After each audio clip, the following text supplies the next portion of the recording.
Plants are dying, fires are raging, rivers are drying up, and lake levels are falling. It's drought season out here in the western U.S. They're a natural phenomenon in the region. But what we're going through right now is historically bad, like perhaps the worst drought in 1,200 years. And scientists think that it's only going to get worse. I'm Gustavo Arellano. You're listening to The Times, daily news from the LA Times. Today is Monday, July 26, 2021. A mix of rising case numbers and unvaccinated millions moved Dr. Anthony Fauci to say the U.S. is going, quote, the wrong direction on coronavirus. The Olympics continue. Over the weekend, the U.S. picked up gold medals in fencing, shooting, swimming, and taekwondo. And cockatoos in Australia have learned how to open garbage bins. I, for one, welcome our new avian overlords.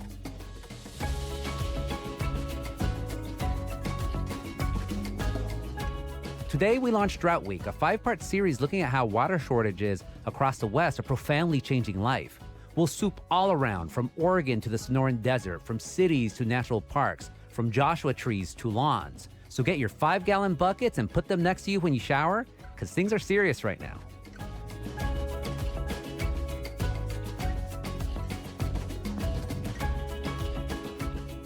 To start Drought Week, it's only natural, pardon the pun, that we take the bigger view of the mega event first. So who better to coach us through drought anxiety than to listen to LA Times reporters that focus on Mother Nature's wrath? Yup, it's time for our monthly panel of peril, my colleagues of catastrophes, these experts of emergencies. In this episode, our third installment of our series, Masters of Disasters. Música maestro.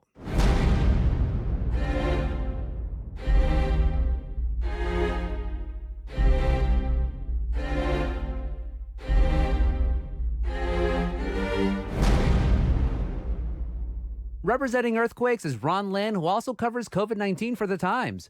Ron, which one scares you more right now? Still earthquakes. Who cares about pandemics? Always the earthquakes. In the coastal California chair is Rosanna Shaw. Hey, Rosanna, can you ask the sea to erode the drought instead of our shoreline? Yeah, if only nature worked like that. Oh, I thought it did. I thought you, of all people, could make it work. But I know you'll get those powers one day. And lastly, the busiest master of them all right now is Alex Wigglesworth, who's the LA Times wildfire reporter. I hope your vacation is going to involve a water slide, Alex. Wouldn't that be nice? Let's hope. We'll start with Alex, who's already sadly covering wildfires across the state. They only used to be a fall thing in California, but drought has basically turned them into a year-round affair. So, Alex, how dry are you seeing different parts of the state right now? It's about as dry as it gets. Vegetation in most of the state is record dry for this calendar date. As of late June, it was drier than it normally would be at the peak of the fire season in August or September. So we're really seeing fires take off. We've also had some heat waves, particularly in the northern and interior parts of the state. So that's made it worse. And then on top of that, we know we're not going to get significant rain until maybe October or November, if not even later. So we still have a couple months of warming and drying to go. So the hills are brown, the trees are crackling, everything is just thirsting for water. Right. And all this lack of water, of course, is just making wildfire conditions even worse. Yeah, so basically what the drought has done is helped to accelerate burning conditions. So fire officials are seeing fires ignite and take off with speed and intensity that they normally wouldn't see until August or September, which are typically among the worst months for fire. This is especially happening in higher elevation areas where not much snow fell this year, and it also melted early.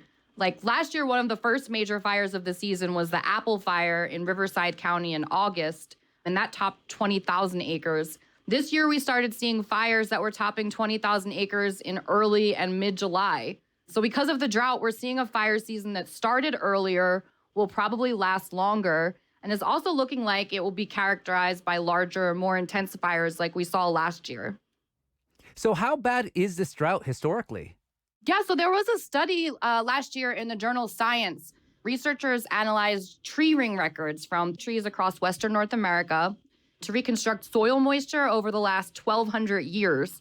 And their research suggested that in 2000 to 2018, that was the second driest period, eclipsed only by a mega drought in the late 1500s. And this drought looks like it may be shaping up to be drier and hotter than the 2000 to 2018 drought. And so you might say, okay, there's a drought. Does it really matter how dry it is or how hot it is? Researchers say yes. When they're looking at things like the level of water in our reservoirs and the impacts on wildlife, native fish like salmon, experts are saying that year 2 of this drought is looking more like year 3 or 4 of the 2000 to 2018 drought. So I guess the question now is, how long does it last? So 1,200 years ago, that's what, the 900s? William the Conqueror hasn't even gone to England yet. No one gets it. It's okay. We'll move on. We'll have more after this break.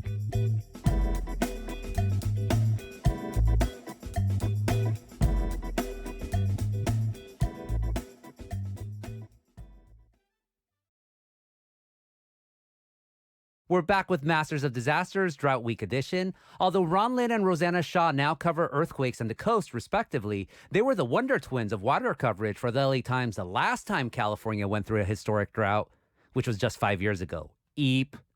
Ron, what makes this drought so different? And did we see it coming? Yeah, we should have seen it coming, but we're Californians, so we always forget the disaster once it actually happens, and we think we've recovered from it. So I'm a lifelong Californian. I've had 4 droughts in my lifetime in California, and it's been back-to-back-to-back droughts that are really catching up with us. And now we know that 3 of them have happened since 2007. And so what's really bad about this particular drought is the fact that we've had so many droughts all crammed into basically the past decade and a half. And our whole water conveyance system, usually the whole thing relies on counting on the fact that we have lots of ice and snow in our greatest mountain range, the Sierra. And it slowly melts through the spring and summer and trickles down to the reservoirs. But for the first time in what seems like forever, it didn't happen that way. The soil was so dry that the melting water was sucked right into the ground, and there was none left over for the reservoirs. And so the fact that things are getting so extreme means that the stuff that we've experienced before in previous droughts, they're happening a lot faster and it's a lot more intense than what's ever happened before. Yeah, California historically, to make us into the livable place that we're at, we take water from one river, we dry out another lake, and we use reservoirs and aqueducts to just bring it all here. And I remember in 2015, you actually took a plane to see the Colorado River Aqueduct, which is one of the big aqueducts that bring water to Southern California. How's that system looking right now? Yeah, so the thing to think about for Southern California is that there's 2 big aqueducts that bring water to us, right? It's the California Aqueduct that brings water from Northern California, and it's the Colorado River Aqueduct. And these 2 aqueducts combined give us like half of our water supply. And it's an amazing kind of system. It runs for, hundreds of miles. Think of the Hoover Dam. And there's a giant reservoir. It's the largest reservoir in the U.S., and it's what has made life in Southern California and Arizona and Nevada possible. Lake Mead has basically come down to the lowest levels ever since Hoover Dam was created. And that's a big, big problem, to the point that at a certain point, if there's not enough water, there's going to be severe reductions for Arizona and Nevada and California. And that's going to put us in a situation that we haven't really experienced in our lifetimes.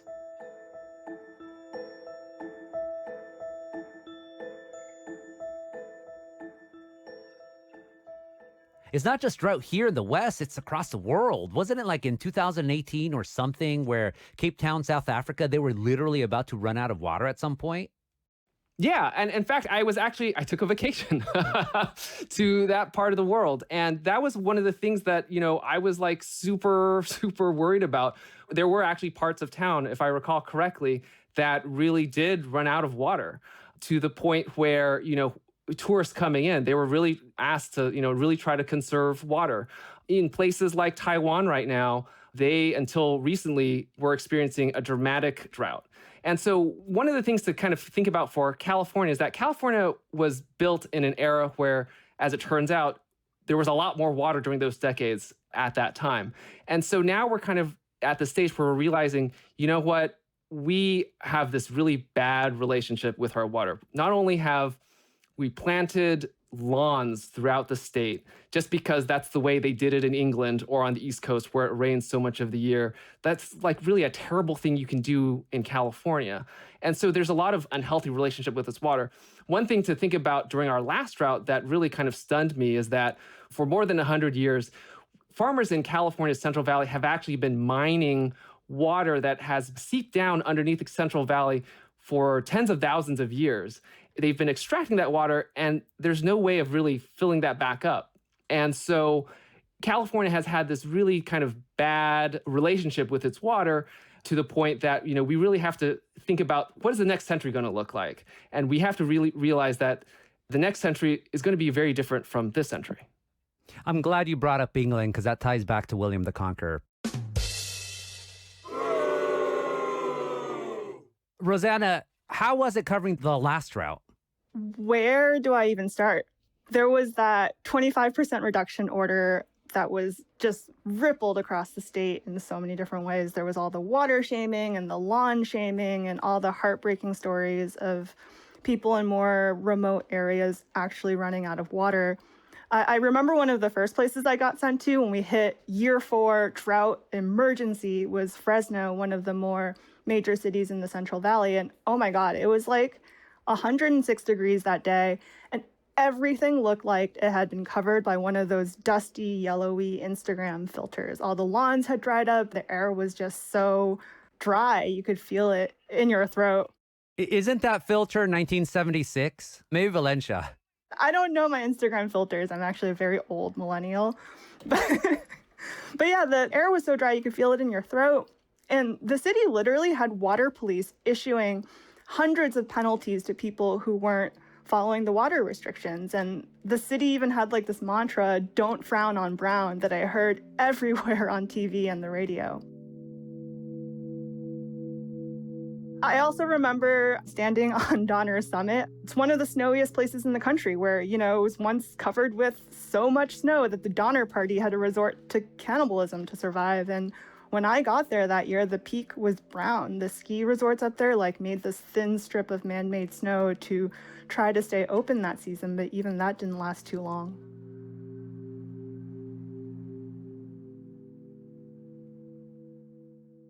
That was back in 2015, 2014, all that era. Now, even though you don't cover drought per se, how are you seeing it play out right now? Yeah, I might be speaking from my COVID LA bubble, but I still feel like a lot of folks right now are in the denial phase, which we also saw a lot of back in the last drought. Ignorance is bliss, right? Like, let's just not think about this until the voluntary cutbacks become mandatory cutbacks and everything is suddenly brown and yellow. There's this famous Steinbeck quote from East of Eden that captures just how Californian it is to swing from one extreme to the other and how we so quickly forget, like Ron said earlier. The quote goes, "It never failed that during the dry years, the people forgot about the rich years. And when the wet years returned, they lost all memory of the dry years. It was always that way." But didn't Ma Joe said that we're the chosen people? No comment. But of course, chosen people, Grapes of Wrath, John Steinbeck, probably the best author of California, East of Eden. I wish we were in a state of more Cannery Row than East of Eden, which actually is a very, very sad book. To all of you then, you all cover like existential threats. They're always creeping up. In many ways, drought is probably the most insidious because one way or another, we have water. Earthquakes, we only remember earthquakes when they happen. Wildfires, there's like big and spectacular. Coastal erosion in many ways is like the opposite of drought because it's chipping away, chipping away, chipping away. What can we do? Well, I think one of the things that, if you have a house and you somehow manage to escape the last drought without tearing out your lawn, this would be a good time to do it for the sake of California. There's a reason why you want to do that. It's just so wasteful. It just doesn't make any sense for California. And now's the time to go ahead and rip that lawn out and put some drought tolerant native plants there. And then the other thing would just be to do normal things that would save us all money, right? I mean, when you're doing a load of laundry, make sure it's full. When you're doing a load in the dishwasher, make sure it's full. And even just, keeping an eye on those showers. I mean, yeah, you could argue that individual actions like this alone don't really save that much water. But if you think about it for everybody, if everyone is really doing it, that makes a big difference. And that's a fact. I mean, we've seen how even after our last drought, Californians are using less water than they did before the last drought. So that's a big success. And if we can even do things better on top of that, that'd be a good thing. Rosanna, what about you? What can we be doing right now to try to fight this drought? Yeah, I'll focus on the individual actions too, which, as Ron alluded to, isn't going to solve the systemic problems and existential kind of reframing that we really have to think about going forward in our relationship with water. But on an individual level, I am very worried about human-caused fires. I was just working the 4th of July shift earlier this month and holding my breath the entire day, hoping no one did anything stupid with fireworks. I feel like every day since then has had some level of that anxiety because there is uncertainty with the way we spark something. So please don't be that person that sets off a fire during a drought in California. And please don't be that police department that blows up a bunch of fireworks in a working class neighborhood as well. Alex, what about you? I've been told that you don't need to pack 10 gallons a day in your earthquake shelter. Someone's been listening to LA Times projects about earthquakes. But yeah, I know. I mean, that's great advice from Rosanna. Don't start fires. They've been getting really big and out of control and becoming dangerous for firefighters. We've already had a lot of people actually lose their homes this year. Like a couple dozen at least. You profiled actually someone who lost their home in one of the fires recently. Yeah, I've spoken to a couple people, and what we're finding is these fires are moving so quickly that they're not having a lot of time to evacuate. One of the guys I talked to had about 10 minutes. Another woman had 30. So I guess another thing is, really, if you live in one of these high fire prone areas, be ready to leave. You might not get a lot of notice, so it definitely can't hurt to have your go bag ready and to be paying attention to emergency alerts from local law enforcement and really just staying vigilant. And Alex, what's that CAL FIRE stat? I don't know if you know it off the top of your head. I feel like we can never repeat this enough, but like 97, 98, 96, I forget what the number is, % of fires in California started by people. It's definitely over 90%. So I do think they lump in institutional fires, like fires that are caused by power lines. I believe those all go in the human caused buckets. So it's not always just one person doing something that starts a fire. Sometimes it's, our power infrastructure that starts a fire. But yes, overall in general, other than fires caused by lightning, which is a very small percentage, those are the natural fires, the vast majority of them are caused by humans in some way. And, one thing to think about is that, if you're doing gardening, like you could, scrape a shovel on something sharp and cause a spark, and that could cause a fire. Or if you're hauling something on a trailer and you let a chain kind of swing in the distance, like that can cause a spark. So like just extraordinarily, like be super, super careful about anything that could cause a spark, that could cause a disaster and it cause a lot of people to die. Just like a gender reveal party last year that caused a horrible, horrible fire. And recently they got charged with involuntary manslaughter because a firefighter died fighting that fire. Moral of the story, people, just don't do fires anymore, please. To our masters, how scared should we be about the drought? I think people should be pretty scared. In fact, That's the most Ron response ever. I mean, part of it is that it is super easy as Californians to like put the disaster in a box and like put it away. This is what we do with earthquakes all the time. And it's horrific, right? I'm guessing there are still a bunch of people who are like, drought's over when it was over, and they just didn't really even think about it. And so like for our lifetime, for like the next generation, we can't be drawing down on the Colorado River or the Sierra Nevada in any way. Like, I am so confident. And in fact, the water managers in Southern California have said, we cannot expect the lake behind Hoover Dam to fill up to the top in our lifetime. Like, they're pretty certain of that. So knowing that, please, realize that we have to readjust our relationship with water. We'll be back with some optimism after this break.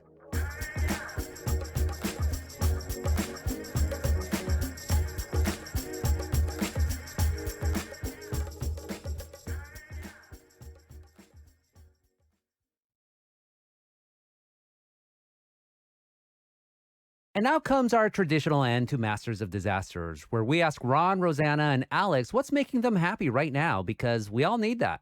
Let's start with Alex. So I'm really excited about my vacation that is coming up. I'm going to be visiting my family in Philly. I haven't seen them in a couple of years at this point because of COVID. I can't wait. I'm going to bring my dog, Steve. He's going to be on the airplane for the first time. Should be interesting. Does Philly have any droughts besides the 76ers championship drought? I don't know anything about sports. You're probably the only Philadelphian who doesn't care about sports. Rosanna, what's making you happy right now? I have been updating my stash of cheesy ocean jokes, which has definitely been sparking joy and something that everyone should have in their back pocket. Gustavo, what do you call two octopuses that look exactly alike? Calamari. Tentacle. Ay, ay, ay. I'm speechless, but I'll go with the drought joke. The coast, wildfires, and earthquakes walk into a bar, and Drought's the bartender, and Earthquake says, "Hey, Drought, can I have some water?" And Drought says, "No." And Coast says, "Why not?" And Drought says, "Well, because I'm a drought." Boo! Well, at least Ron thinks everything's funny. Now we know what makes Ron happy right now. Bad jokes. But Ron, what really brings you joy right now? So my vacation's also coming up too, but I'm putting a little bit of disaster in it too. So my friend's getting married in Seattle, so we're going to take a road trip up to a bunch of national parks. And so two of the things I'm very excited about is seeing a bunch of volcanoes. So like Lassen and Crater Lake, lava beds. And the other thing is that when we come back down, we're going to go by the coast. And I want to see a bunch of communities along the shoreline that would be really hit hard by a tsunami if a big tsunami happened. It's just something that I've always kind of wanted to see, and also see the challenges faced in those communities. Master Disasters, Volcano Edition, and Tsunami Edition coming later on this summer if we survive the drought and the wildfires, and hopefully there's no earthquake, but at least coastal erosion, we can wait maybe 50 more years. So I want to thank all our Masters of Disasters as usual. Thank you, Ron Lin, who covers earthquakes, Alex Wigglesworth on the wildfires, and Rosanna Shaw on the coast. Thank you all. Thank you. Thanks. Thank you.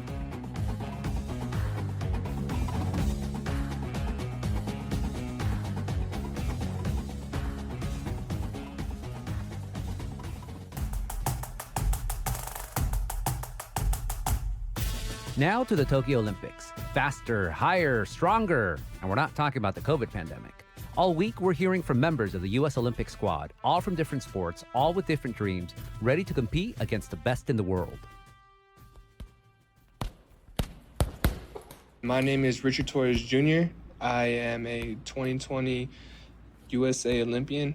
I fight for the super heavyweight division that is 91 plus kilos or 201 plus pounds. I haven't lost in the United States since I was 15 years old, and I'm 22 now.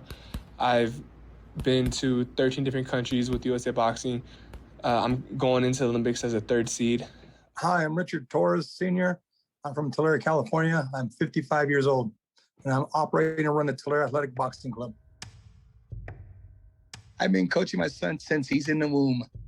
I grew up watching my dad training people, and he got in there one day, and I remember I was just running around the gym because that was like my second home. You know, I would play over there sometimes, and I saw my dad sparring one of the guys, and I just watched for a split second, and my dad slips the punch, and he hits him with a body shot, and the guy's on the ground, and he's on the ground hard. It was a mean punch, and the guy was huffing and puffing. And I thought that was the coolest thing ever, if I'm being 100% honest. I thought that was a bee's knees, you know? And so from that point forward, you know, I wanted to get in the ring. The pressure is, you know, you get the calls, you get the looks from people saying, "Hey, how can you have your son in there? You know, aren't you scared about him getting hurt? Aren't you scared about this and that?" And this is, you know what? If you want to be scared about things in life, you could be scared of a lot of stuff. You know, him driving the car, him going across the street. You know, it's a structured, organized sport that we do. And yeah, unfortunately, the idea is you got to punch somebody in the head, in the face. You know, I've always told my son, if you get to the point where you tell me you don't want to box anymore, I'm all right with that. But once you turn 16, 17, 18, you start fighting grown men. And that's a different story. So now that it's his choice, he wants to box from this point on, I'm just happy to be along for the ride. I went to the Olympic trials. The road to try to get to the Olympics was strenuous, hard. I went in 1984, so that was a very strong team for the United States. And, you know, losing in the quarterfinals in the Olympic trials was heartbreaking. You know, you have the whole town depending on you. You have all your friends counting on you. But it did allow me to learn the system, tournaments to go to and what to do. And I was able to pass that knowledge and the experience on to my son, which he has been very successful. Yeah, and my dad was actually ranked 4th and 5th in the world in 2 different weight classes. So he didn't go to the Olympics, but he was definitely up there as an amateur contender. And, you know, it's just, yeah, it's everything that my dad's taught me and my grandpa's taught my dad. So it really is a generational thing.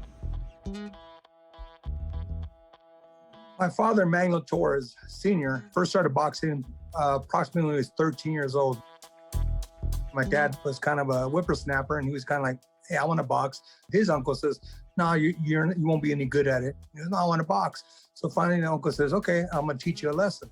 So my dad's 13, 14, uncle's 18, and my uncle put the whooping on him. And my dad was very determined, hard-headed, and stubborn, and decided that he was going to get good at boxing. So he bought a pair of boxing gloves and walked around town challenging people or asking them, hey, you want to box? You want to box? And that turned into him within a couple of years opening up the Tulare Boxing Club. And that was just for him to get more sparring partners, and it turned into a gym. So we've been in existence on and off since 1945, the Tulare Athletic Boxing Club. And that being the case, he had a love for it, and it just kind of passed down to us. He started training boxers at our farmhouse in Tulare, and I recall the guys coming out and living on a farm 10 miles away from town. There wasn't very much to do for a small kid, and the older guys were coming around training, so I wanted to hang out with them. I started doing exercise with them, push-ups, sit-ups, and just my little bit. And my dad finally asked me, hey, do you want to box?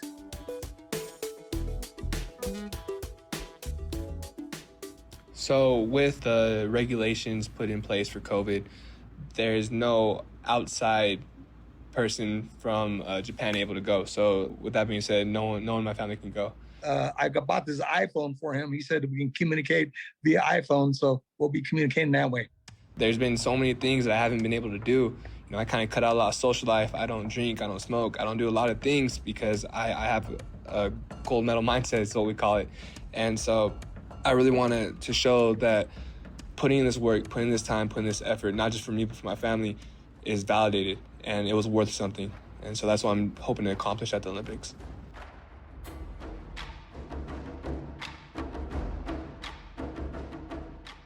Wishing all of our athletes the best of luck. Listen to each episode of The Times all the way to the end this week and hear more of the U.S. athletes going for the 2021 Tokyo Olympics gold.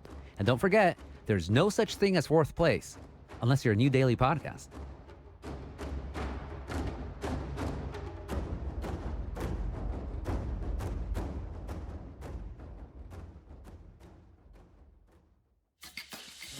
And that's it for this episode of The Times, daily news from the LA Times. Tomorrow, we continue Drought Week with a visit to Oregon, where far-right activists are threatening Native American tribes over their water rights.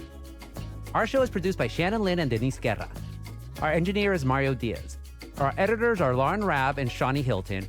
Our intern is Ashley Brown, and our theme music is by Andrew Epen. I'm Gustavo Arellano.